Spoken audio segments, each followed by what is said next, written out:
Judge Brett Kavanaugh speaking after President Donald Trump announced his nomination to the Supreme Court at the White House on July 9. Reproductive rights groups sounded the alarm. Within a few years, 5 men could revoke a woman's right to have an abortion in the United States. President Donald Trump's nomination of Judge Brett Kavanaugh to the Supreme Court is a clear threat to Roe v. Wade, the court's landmark 1973 decision that essentially legalized abortion throughout the country. If confirmed, Kavanaugh would likely provide the 5th vote to overturn Roe, a ruling that his predecessor Justice Anthony Kennedy protected as the court's swing vote on abortion. While Kavanaugh, who served more than a decade on the D.C. Circuit Court of Appeals, has not directly weighed in on Roe, his opinions and support for conservative anti-abortion groups and politicians have tipped his hand. A Catholic, he weighed in on abortion rights in 2017, when he wrote in dissent that a pregnant undocumented teenager should have to wait at least 10 more days, which would have pushed her into her second trimester, to have an abortion while in federal custody in Texas near the U.S.-Mexico border. He argued that the judges in the majority created a right for undocumented immigrant minors in U.S. custody to obtain immediate abortion on demand, coded language that's only ever employed by anti-abortion activists. Kavanaugh emphasized the government's permissible interests in favoring fetal life and refraining from facilitating abortion, language that certainly signifies a hostility to reproductive rights. He also dissented with the majority in Priests for Life v. U.S. Department of Health and Human Services, arguing that the Obama administration imposed a substantial burden on the rights of religious groups by requiring them to include birth control coverage in their health insurance plans.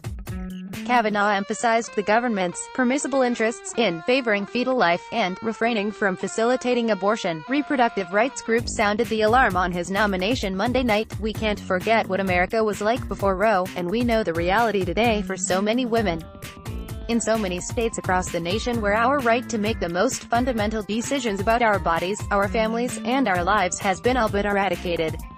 Elise Hogue, the president of the abortion rights advocacy group NARAL, said in a statement. Kavanaugh would use the court as a tool to doom all women to that fate. The High Court is likely to take on an abortion rights case again soon. Conservative state legislatures have enacted hundreds of abortion restrictions since 2011, including 63 in 2017 and 21 so far this year.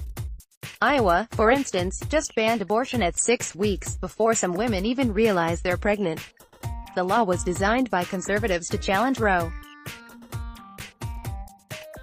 The Supreme Court could also consider a Planned Parenthood defunding case from Kansas and Louisiana as early as next term. "I'm looking at the list of cases that could potentially be taken up in the 2018 and 2019 terms, and any one of them would strike a blow to the heart of Roe if it was decided poorly and set women's rights back by decades and decades," Hogue told HuffPost.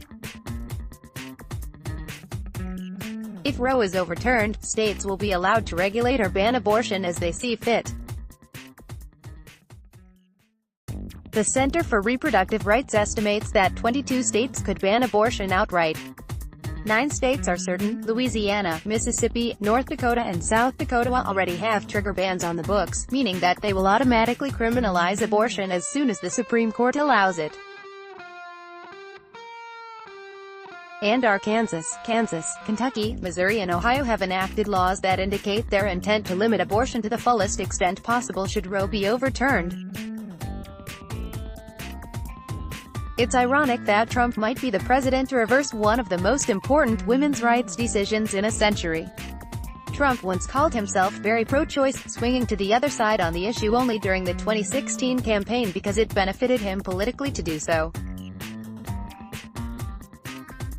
He has a long history of denigrating women, has been accused by over a dozen women of sexual harassment and assault, and is currently embroiled in a legal battle with an adult film actress with whom he allegedly had an extramarital affair. Trump is upholding a campaign promise to evangelicals by nominating a justice who would overturn Roe, and the ripple effects could extend far beyond abortion rights. Roe is the foundation for a broad swath of constitutional law that protects our right to make decisions about marriage, procreation, contraception, family relationships, child rearing and education and more, said Nancy Northup, the president of the Center for Reproductive Rights.